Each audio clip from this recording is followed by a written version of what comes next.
farmaajo oo marka luminaya garabkii uu ku taagnaa.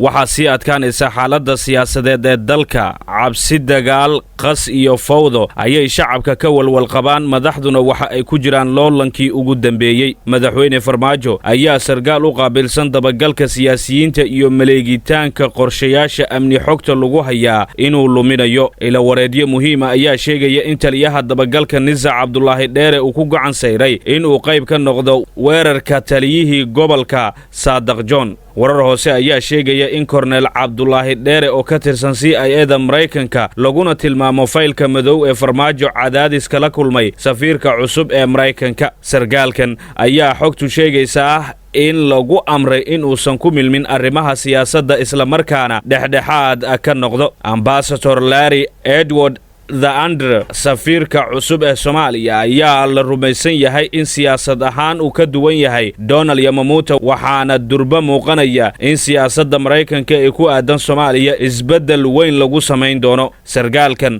oo la aaminsan yahay inuu siro badan hayo ayaa haddii uu ka soo horjeesto waxa ay dharbaaxo weyn ku noqon doontaa madaxweyne farmaajo. waxaana maalmihii u dambeeyey muuqanaysay in Korneel Cabdalla Daahir u badnaa dalka dibaddiisa oo uu ka maqnaa gudaha dalka.